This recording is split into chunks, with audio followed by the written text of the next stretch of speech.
Ya está con nosotros Ignacio Suaznávar, él es el director de Equipos Consultores. Muy buenos días, Ignacio, ¿cómo estás? Bienvenido. Buenos días, gracias, un placer estar acá. Gracias por aceptar la invitación de venir. Un placer. Gran momento para venir aquí a Modo País, te lo agradecemos mucho porque sabemos que estás con mucho trabajo, que están haciendo encuestas todo el tiempo, pero tenemos estamos en momentos en donde la interna y todo lo que está pasando a nivel político, nos pone todo el tiempo ahí encima de qué está pasando con filtraciones, con cosas que se hablan. ¿Estamos en una campaña bien distinta a otras internas o pues vos ya habías hablado que iba a ser más agresiva la próxima campaña, o sea, esta? Está buena la pregunta porque hay como un gran contraste en realidad. Por un lado tenemos el público. Desde el lado del público, en realidad lo que vemos, y que hay bastante consenso en todos los actores políticos, analistas y observadores, es que desde parte del público es una campaña que se está mirando como muy fría, poco atractivo, poco interés, poco entusiasmo, a la gente le está costando ir a los actos, movilizarse. Algún colega ha presentado encuestas sobre el nivel de conocimiento que la gente tiene de cuándo son las elecciones, la gente no sabe. Entonces, la verdad que si lo miramos del lado del público, vemos más bien una cuestión poco atractiva y no mucho involucramiento. Vieron que la pandemia en realidad impactó en todos los horas, ¿no? Esa es una buena las redes sociales. Hipótesis interesante. Bueno, después, si nosotros miramos el mundo de la agenda política mediática, vemos todo lo contrario que lo que vemos cuando miramos al público. Claro. Vemos una efervescencia, vemos una agresividad, vemos una cosa mucho más que nos parece electrizante, que es totalmente contrastante con lo que vemos a nivel del ciudadano, ¿no? Entonces ahí hay como dos planos del análisis de la realidad. Hay un autor inglés, Robert Worster, que dice que analizar la opinión pública es como mirar el océano. En el océano, cuando uno analiza las olas que rompen sobre la orilla o sobre las rocas, uno ve cosas que chocan, salpican, ve una cosa caótica, etcétera, pero que en realidad lo más importante del océano es lo calmo que va por debajo del agua. Bueno, las encuestas de opinión pública cumplen ese rol de salir un poco, de sacar la mirada, poder penetrar en la profundidad, digamos, salir de lo que es ese ritmo electrizante de la agenda cotidiana o esa cuestión bastante confusa de las olas rompiendo contra las rocas y ver un poco lo que la gente está sintiendo cuando llega tranquila a su casa en la tarde, etcétera, que es una cosa bastante distinta a lo que vemos, o por lo menos se produce este contraste con lo que vemos en la agenda pública cotidiana. Tenemos por delante las elecciones internas. Indudablemente elegimos ahí el presidente. Porque sí, en algún sentido. Sí. En algún sentido lo elegimos. Sí, sí. Ya te vamos a pedir capaz que un pequeño análisis de la interna de cada partido. Pero ¿están consolidados hoy Yamandú Orsi, Álvaro Delgado y Andrés Ojeda? Es decir, ¿llegan como en la delantera a la recta final? Hay situaciones muy distintas en los tres partidos. Uno diría, en el Partido Nacional, Delgado ha mantenido constantemente una diferencia que aparte se incrementó en 2024 sobre Raffo, y eso hace que podamos decir que su diferencia hoy es más sólida, y es la más sólida de las tres internas, ¿no? En segundo lugar, la diferencia de Yamandú Orsi sobre Cose, pero esta ha sido más volátil. En febrero Cose se acercó mucho, en algún otro momento el año pasado habían sido casi una cuestión de paridad. Cuando uno mira las estructuras militantes, Cose está también, recordemos que es una elección de voto voluntario, no obligatorio. Entonces es una elección que si las encuestas muestran ventaja a favor de Orsi, pero puede haber ahí algún juego, por lo cual hay no que está mantener cerrado cautela. todavía.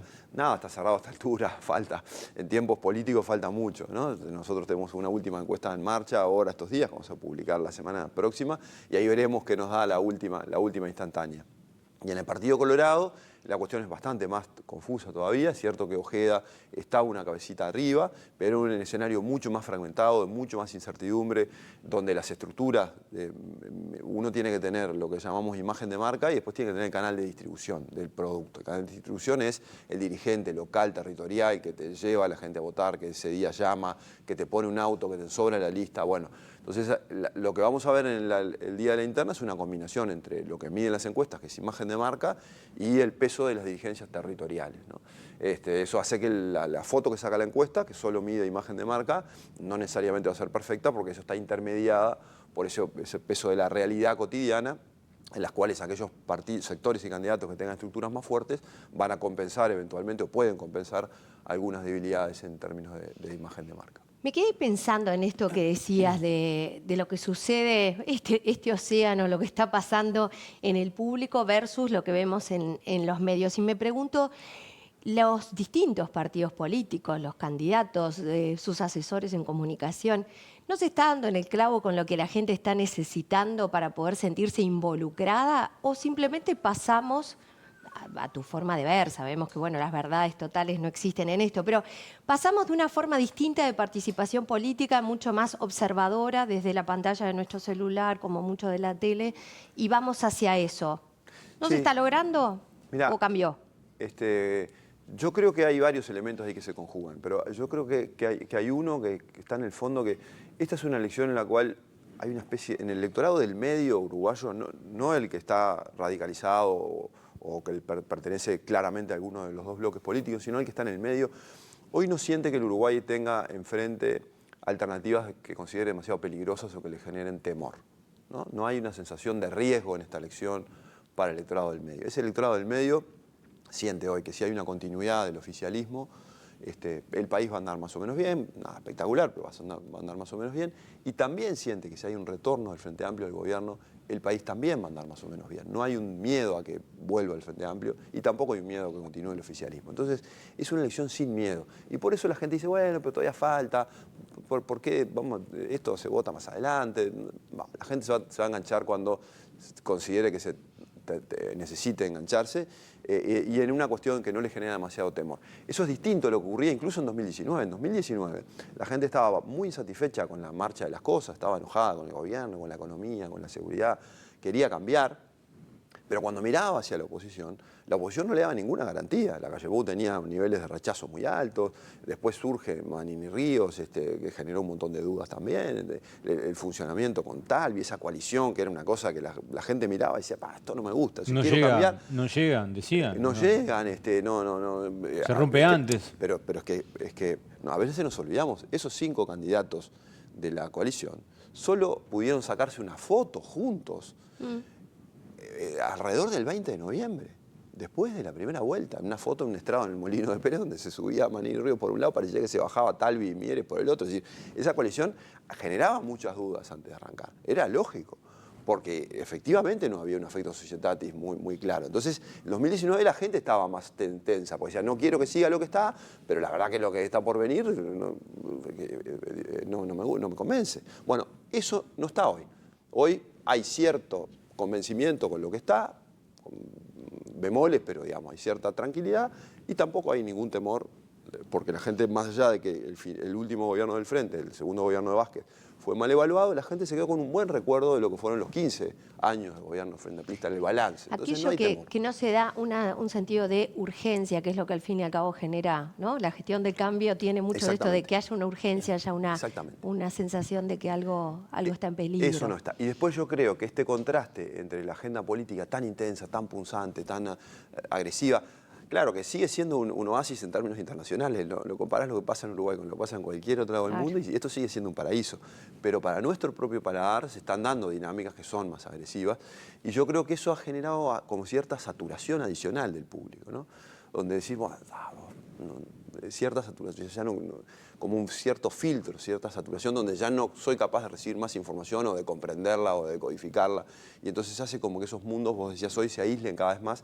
Y es un desafío, no solo en términos de un partido como tal, sino del sistema, porque al final los partidos políticos, su rol es representar intereses de las sociedades y entonces cuando los países donde se dan esos procesos de desconexión durante periodos prolongados son países que no van bien. Ignacio, ya vamos a hablar de la imagen del presidente con los últimos episodios que ocurrieron, pero antes te quiero consultar. En las últimas elecciones el margen de la diferencia fue mínima. Bueno, esperamos unos cuantos días, contamos voto por voto, me acuerdo. Segunda vuelta. Claro, en la segunda vuelta. Contamos voto por voto para ver quién era el presidente.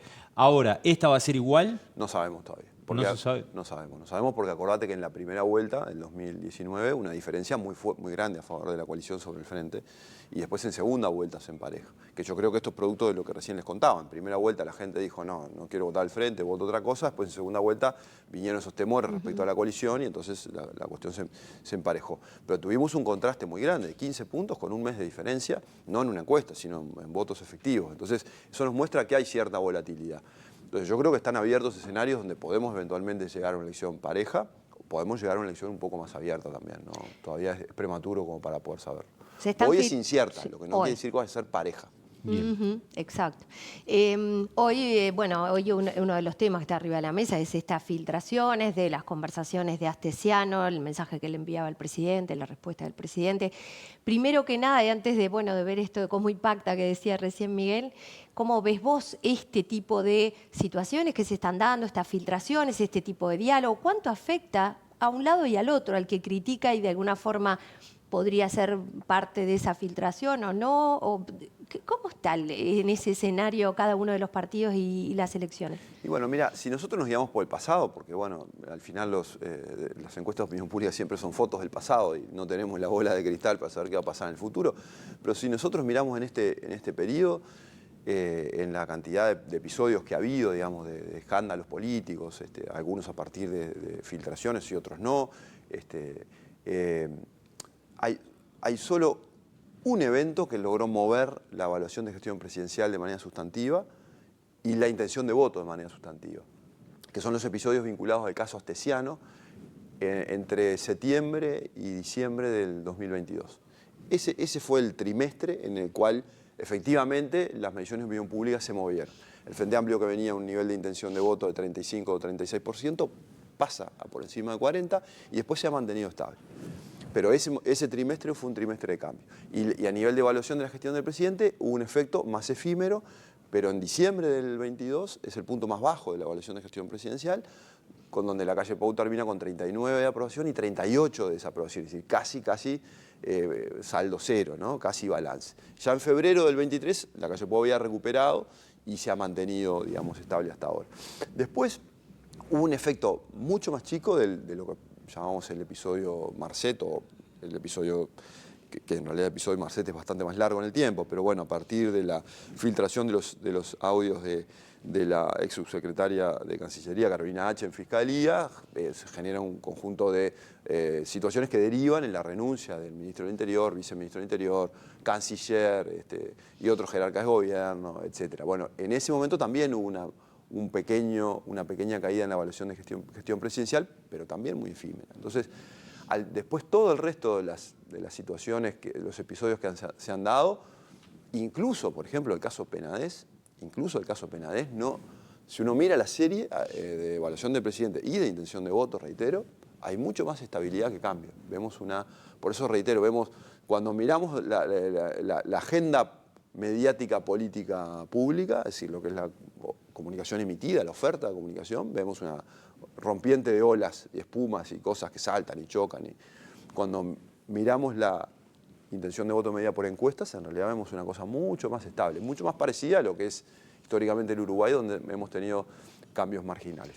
Me impresiona esto que estás diciendo de que muy inmediatamente sí se toca, ¿no? Sí toca un poquito. Y, bueno, ¿qué va a saltar cerca de octubre? ¿No? Porque si inmediatamente sí produce efecto, bueno, la estrategia seguro, vaya a saber de quién es, pero puede ser que se vengan todavía mucho más cosas bien sobre la fecha para que haya impacto. Es posible, eso no lo sabemos. Sí es cierto que hoy por hoy, si miramos lo que son las campañas electorales en el mundo, hay un factor que es un factor movilizador de comportamientos humanos, pero en este caso electorales, que es el miedo, ¿no? Las campañas del miedo son campañas negativas, son campañas que en el mundo están generando resultados y es lo que hoy se está utilizando en términos de campañas electorales en el mundo. Son campañas que eventualmente en el corto plazo pueden generar impactos positivos, resultados positivos en términos de resultados electorales. Si eso se vuelve sistémico y permanente, evidentemente hay un efecto negativo sobre el conjunto. Pero bueno, en esta situación donde el diagnóstico es que estamos en una especie de calma chicha, donde la gente no percibe temores claros, no podemos descartar que haya en los próximos meses una tentación, evidentemente, de empezar a incurrir más fuertemente todavía en campañas sí, incluso en fake news, que podría llegar a suceder, porque sí, por el momento sí, no claro. se ha dado. Ignacio, está la gente de derecha, está la gente de izquierda. Muchos dicen que la gente de centro es la que termina definiendo las elecciones. Y apunto a esto, ¿cuánto puede cambiar una elección u otra si el candidato en el Frente Amplio es Carolina Cose o es Yamandú Orsi o Cose? De hecho, el expresidente de la República, José Mujica, decía, ¿no?, de que Carolina Cose no tiene una llegada en el interior. Y creo que Lucía Topolansky hace muy pocos días también dijo, si la candidata presidencial en el frente es Carolina Cose, no sé si le ganamos al Partido Nacional, a la coalición. Sí, yo creo que eso es un tema difícil de medir hoy en encuestas porque está claro que si gane quien gane la interna del Frente Amplio, el día después no es solo el candidato a presidente o candidata a presidente el que va a pelear la elección de octubre. Es un partido como tal y es una fórmula. Y en el frente es un programa de gobierno, que No todos solo lo es un dicen. programa de gobierno, es un conjunto de actores políticos. Y tú mencionabas recién las declaraciones de Mujica y Topolán, que también dijeron que si Cose gana la interna, por supuesto que van a acompañarla. Entonces, Y suelen actuar así, aparte, una vez que se dilucida, suelen actuar como un bloque muy fuerte. El Frente tiene mucho más incentivos para actuar en conjunto y en bloque, que sería un suicidio político, digamos, tener conflictos. Entonces, creo que es extemporáneo, esas preguntas que dicen, bueno, y si en octubre los candidatos fueran estos, pero claro, falta todavía ver cómo se conforman las fórmulas, las armonías, las sonrisas o los abrazos esa noche o las caras largas. Por eso yo creo que lo que va a pasar el 30 de junio, como decías, elegimos presidente, lo que va a pasar el 30 de junio es importante, no solo por quienes quedan afuera y quienes clasifican en la segunda ronda, que obviamente es muy importante, sino también por cómo se conforman esa noche los acuerdos políticos hacia adelante. Porque en una elección que por lo menos es incierta y hay una base competitiva,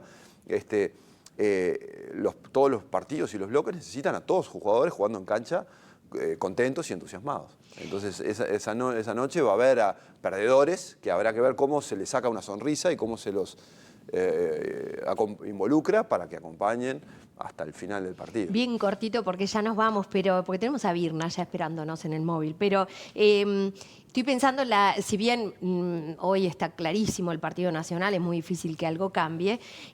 ¿Pensás que influye mucho el hecho de que finalmente Delgado decida ir con alguien distinto a Laura Raffo como compañero de fórmula en la medida que Laura es la segunda, digamos, en votación dentro del Partido Nacional? Yo creo que al final del día lo que importa es efectivamente que esa noche o al día siguiente o cuando se terminen las negociaciones todos estén contentos y dispuestos a...